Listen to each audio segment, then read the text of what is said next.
You will hear a conversation between an international student and the accommodation department. You have 30 seconds to look at questions 1 to 3.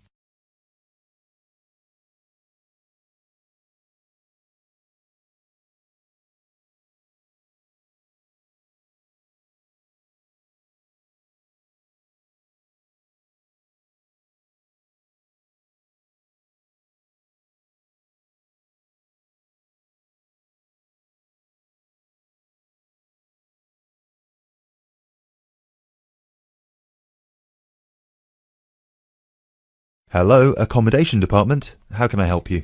Do you look after accommodation for international students? Yes, we look after accommodation for all the students. Good. I hope you can help me then. I've only just been accepted onto a postgraduate course, and I want to know if there is any accommodation available from this September. I know it's very short notice. Yes, it is rather late, but I'm sure we'll be able to find you something. First of all, can you give me your name and student number so that I can find you on the system? Sure. My name is Maria Teresa Gonzalez. Maria Teresa Gonzalez. How do you spell that? Gonzalez.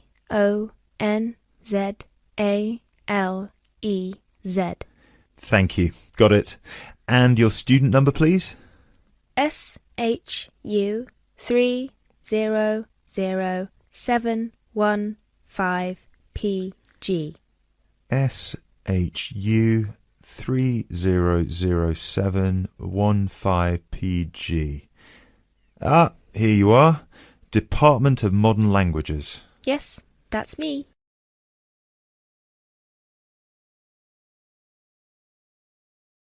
You now have 30 seconds to look at questions 4 to 10.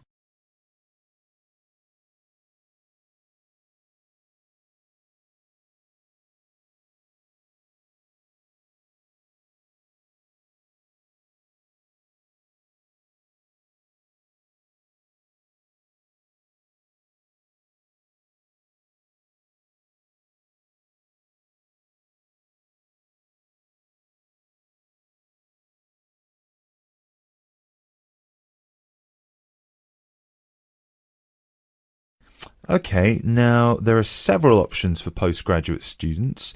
Firstly, there is the Trigon. This is a new block near to the station and not far from the main campus. Accommodation is what we call cluster accommodation. What does that mean? There's a small group of rooms, usually 6, each with its own bathroom clustered around a lounge kitchen area which is shared. Oh, I see. That sounds good. They are very popular. The price for these is £99 per week, and we do have some availability left.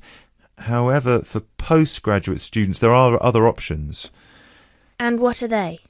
There's another apartment block called The Cube, located near the west gate of the campus. Accommodation there is in 1 or 2 bedroom self-contained flats.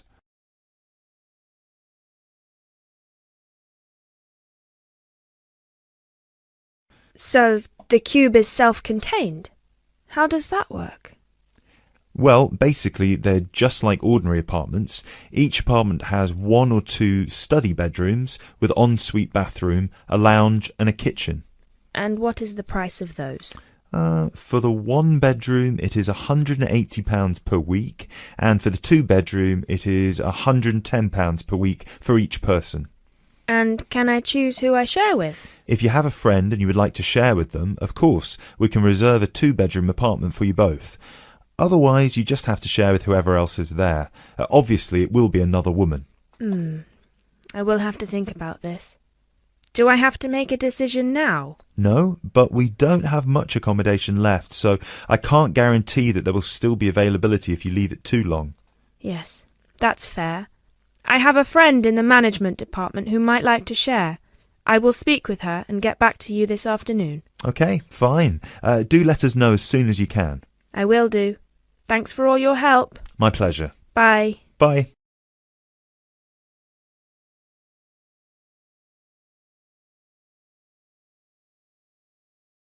That is the end of part 1. You now have half a minute to check your answers.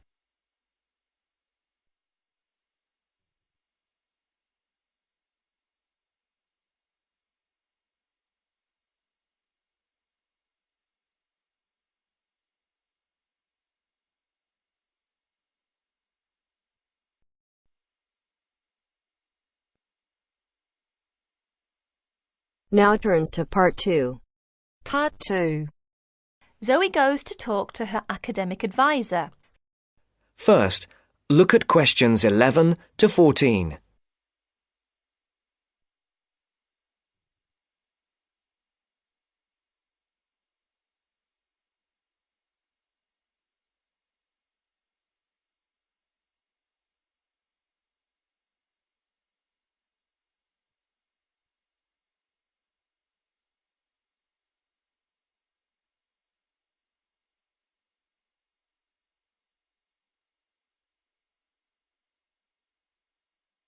Listen carefully.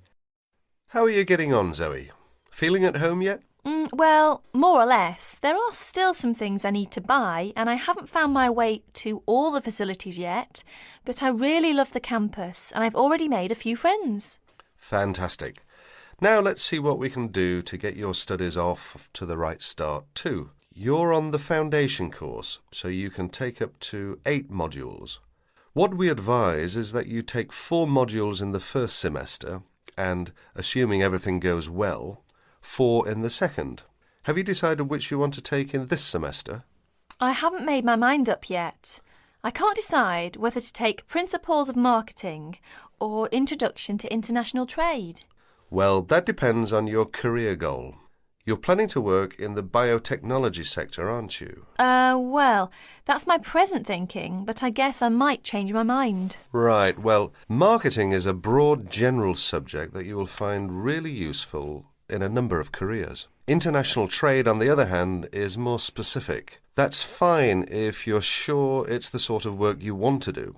A lot of students start off thinking about that option because it seems glamorous, but marketing can also be an exciting career, and there's a wide choice of jobs. Maybe you ought to wait until your career ideas are a bit more definite before you go down that road. Yes, I see. I could take International Trade next year, couldn't I? Sure. You could do international finance as well. So, in your first semester, you've got Principles of Marketing, Introduction to Economics, Banking and Finance, and let's see, Principles of Financial Accounting.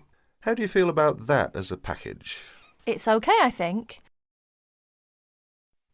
Before the broadcast continues, look at questions 15 to 20.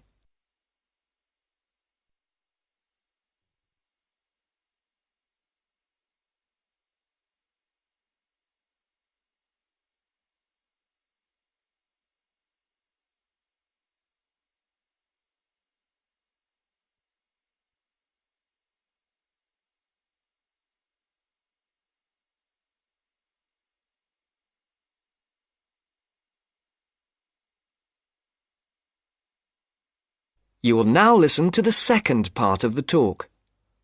But I'm a bit worried about the maths. There'll be some statistics to do, won't there? Basic statistics, yes, but nothing more difficult than your last year of school maths. I know, but our maths syllabus was a bit old-fashioned. Mostly algebra, geometry, trigonometry and stuff, hardly any stats. Right, well, it sounds as if you could do with the maths brush-up course. Can I arrange for you to attend just the classes on statistics, if you like? That'd be great. I didn't want to do the whole of maths again, but the stats classes would make me feel much more confident, thanks. Hang on a minute, there's one more thing. Your English. Now, you know you have to reach a satisfactory standard in English by the end of your first year to be allowed to go on to the main BSc course. Yeah, now I'm in an English-speaking environment and I have to speak English all the time. I'm sure I'll be all right. It certainly helps, but speaking isn't everything. You'll have to get your reading up to the standards where you can understand the books on your course reading list quickly. To get the information and ideas, you need to write your essays. That means you have to develop a high level of comprehension skills. You'll never get through the course material if you try to read the books intensively from cover to cover. That's why our language skills development program gives you a series of graded academic texts to study and answer questions on a limited time. You'll probably find it hard at first, having to work against the clock without a dictionary. How can I improve my skimming and scanning skills? Good question. For that, you'll have to do a range of specially designed exercises. Sometimes these will be from a transparency, because it is often how the lecture material is presented. Sometimes I think I'll never learn all the vocabulary. English is such an enormous language. I know what you mean. English is the biggest language ever, at least 350,000 words. Even Winston Churchill only knew 60,000, so they say. But as an academic student, you can get a lot of help from the academic word list by Avril Coxhead of Victoria University. That's in Wellington, New Zealand. I've studied word lists, of course, but how does this one help? The academic word list is based on a survey of 3.5 million words of academic text. It contains 570 families of the words most commonly found in academic texts. Well, that's apart from the 2,000 most useful words in English. They come in a separate list. You can see copies of both in the library. You said word families. Do you mean words that are similar? In a way, yes. It means that all the different grammatical forms of a word are listed together, so you can see the nouns, verbs, adjectives, forms with prefixes and suffixes and so forth. It'll be clearer when you look at it. Anyway, Avril Coxhead gives you really great hints about how to learn the words, so it shouldn't be too daunting. The trouble is, I tend to forget the words I learn. Well, there are two ways you can tackle that. First, always try to learn the words in a context. Either learn a whole sentence using a word, or learn a phrase that the word typically comes in. We call phrases like that collocations. That's a new one on me. Collocations. I'd better make a note of it. You do that. You can find collocations in most modern dictionaries. Anyway, as I was saying, there's a second study aid I recommend for vocabulary learning. When you get an assignment, take a sheet of paper and write 4 headings. Words I can use, words I can recognise but can't use, words I'm not sure of, words I don't know. Don't bother with the simple words, of course. Then go back after 2 weeks and look at the list again. Can you move any of the words into a better column?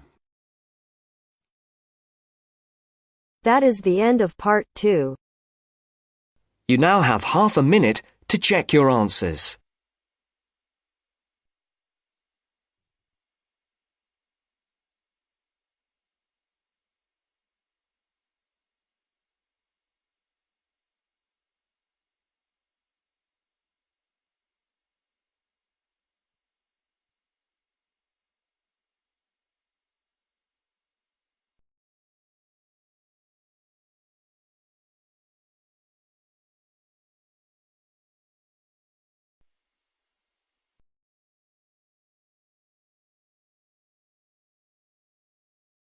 Now turns to part 3. Part 3. You will hear a conversation about tea between an expert and a reporter. You have 30 seconds to look at questions 21 to 24.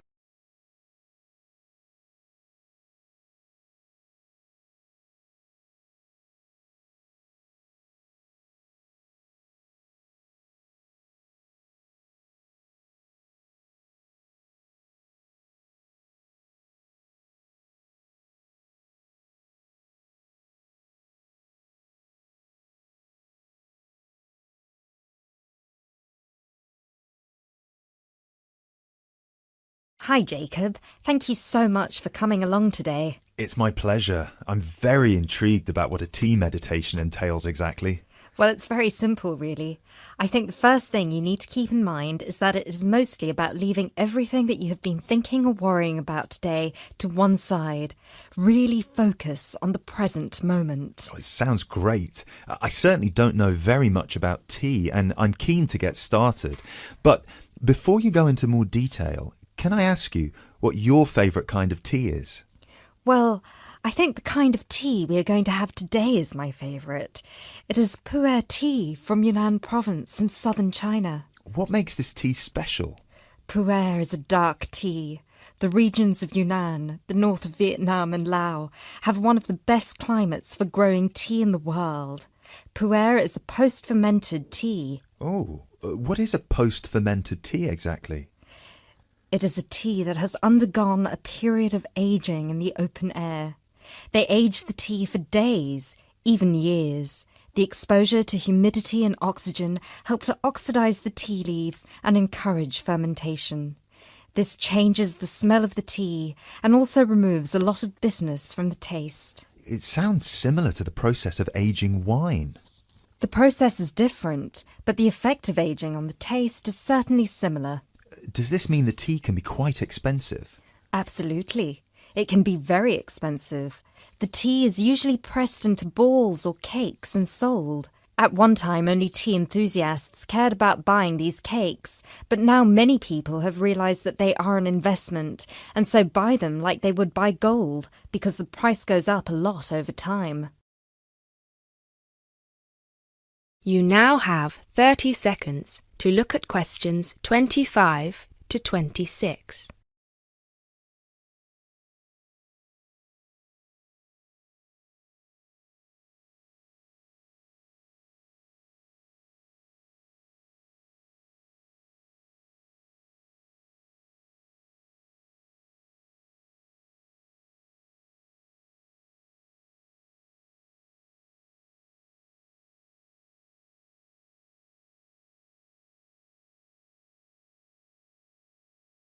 So now I want you to focus on clearing your mind of anything other than this present moment. Let go of any concerns. OK, one slight problem. I will need to record our conversation, and I will need to take notes for the article. I plan to write about this for my newspaper. Is that OK? Oh yes, of course. Whatever you need. Thank you. I'll try to keep my notes to a minimum. Good. So, where was I? Oh yes, I think very few people really appreciate the complexity and variety of tea that exists in the world. Right. Most people are maybe like me and just use tea bags. Exactly. And with a tea bag, the tea is trapped inside and cannot move around freely. You can really taste the difference drinking a brewed tea that was free to move around through all the water. So, do you ever use tea bags? Never. You now have 30 seconds to look at questions 27 to 30.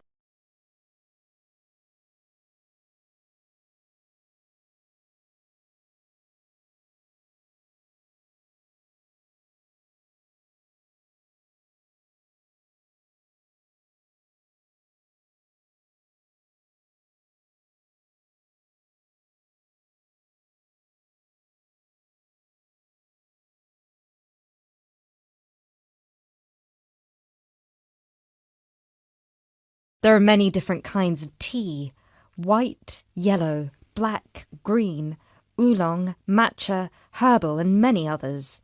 Each one has its own unique properties. To fully experience what each tea has to offer, you must brew it in the correct way. I also believe in only drinking tea that is picked and sorted by hand, rather than using mechanical processes. Although it takes more time, the tea made by hand is so much better that it leads to an increase in the tea's sales. But in that case, surely if there is more interest in the tea, and with the time-intensive farming process, this means there could be shortages because the demand is higher than the ability to produce it. There were shortages for a while, but then an artificial fermentation process was developed in the 1970s, which helped to speed up the fermentation times. As I mentioned, this process has an aging effect on the taste of pu'er tea that is very similar to the effect on the taste of wine that you get from that fermentation process, though for pu'er tea today, we're talking about that artificial process. How can they do this artificially? The farmers gather the tea leaves into a big pile, then cover it with a large sheet or tarp. They spray water on the tea every now and then, and therefore fermentation happens faster. Usually, the tea is left for 30, 45, 60, or even 90 days still. The farmer will check the tea every few days, and just by the feel of the tea, he knows whether it is ready or if it needs more time. Wow. That sounds like a fascinating process. I never realised that there was such a science behind producing tea. Well, now you are ready for the best part, the tasting of it. That sounds like a very good idea to me. So what I will do now is boil the water, and we can begin our meditation. What does that entail? We need to focus on only two things. The first is your mind and body. Forget everything that you have been worrying about today. Forget about what you have to do later on or what somebody said to you earlier. Focus on your breathing and on how your body feels. If you have aches and pains, acknowledge them. Pinpoint where there is tension in your body and try to release it. Oh, yes, I can really feel tension in my shoulders. Let it go. Close your eyes if that helps. Take deep breaths in and out. Soon we will drink the tea. When you drink it, think about the taste and how it feels on your tongue. Is it easy to swallow the tea, or do you need to gulp it? Can you brew the tea leaves more than once? Oh yes, you can brew some teas more than 10 times. Now we will shift to noble silence, focusing only on ourselves and the tea. Enjoy.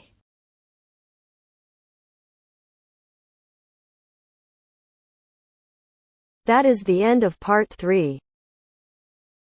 You now have half a minute to check your answers.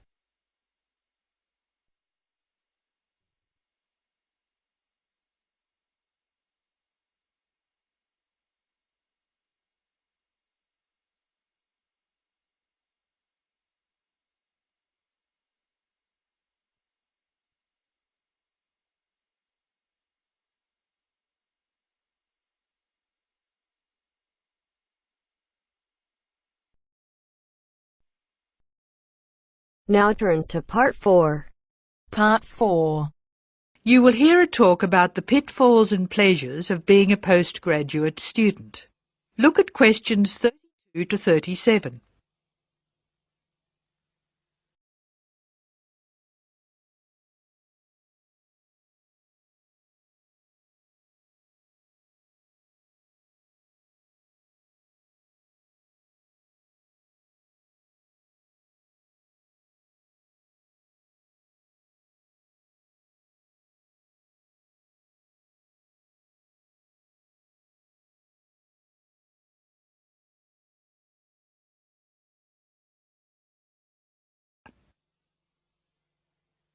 Postgraduates are about as easy to define as catching steam in a bucket.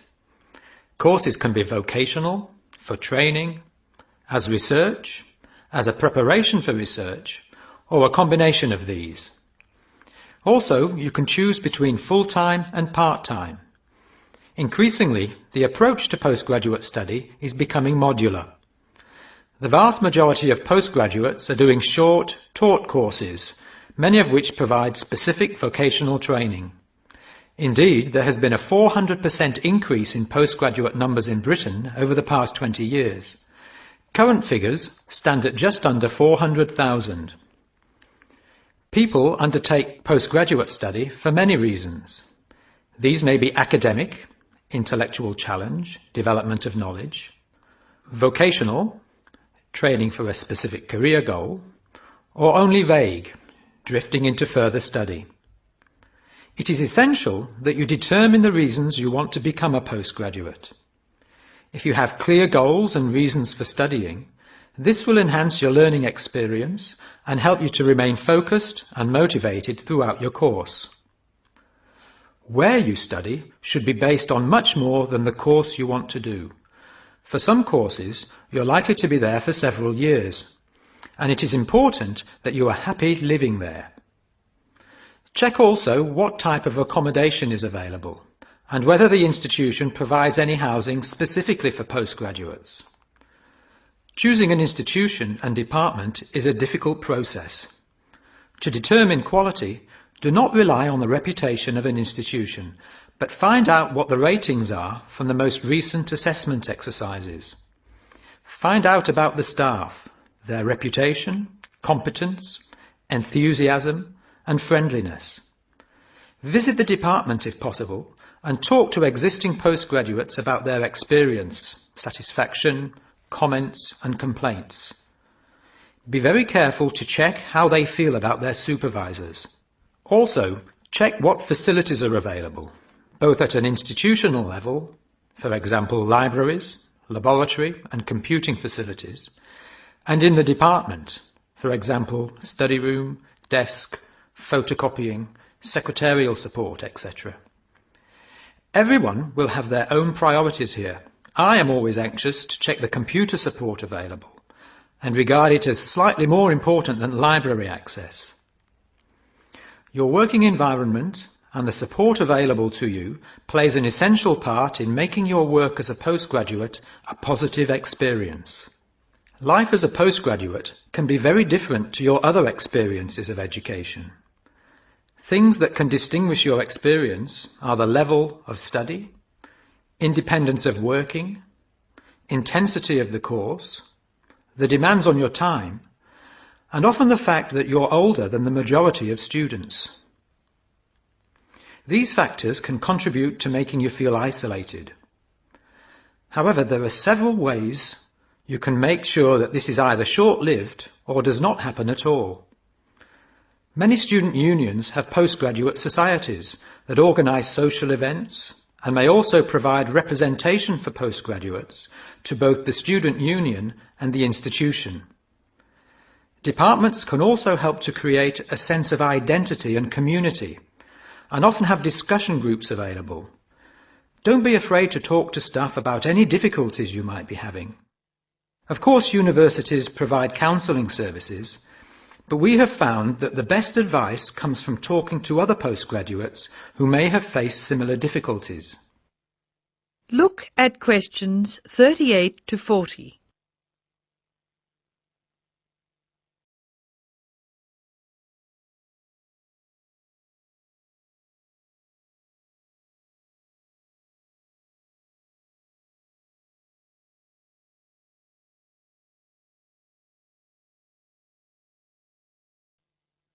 Financial planning is essential, since the government excludes postgraduates from student loans, and it can be difficult to maintain your student status with banks. This has implications for free banking and overdraft facilities. Do not underestimate your living costs, including food, accommodation and travel. And be careful not to budget for everything except a social life. Funding a course is one of the most challenging things people face when considering postgraduate study. Most postgraduate students finance themselves. They pay often very large fees to the institution and receive no maintenance income to support their study. Make sure you know exactly what your costs will be. Institutions often hide extra fees, like laboratory costs, behind the headline fee rate advertised. Funding can come from various sources: research councils, charities, trust funds, institutional scholarships, local education authorities, and professional bodies and organisations all offer various levels of funding. As I said before, the government excludes postgraduates from student loans, so it is essential you look to other sources. Career development loans are available from high street banks. The best advice on funding is to be proactive, persistent and patient. The postgraduate community in Britain is multinational, has a wide range of experience of life and work, and an exciting mix of goals, both career and academic. Being a postgraduate student should be a productive and fulfilling thing to do, and you will become part of a diverse and motivated social group. That is the end of part 4. You now have half a minute to check your answers.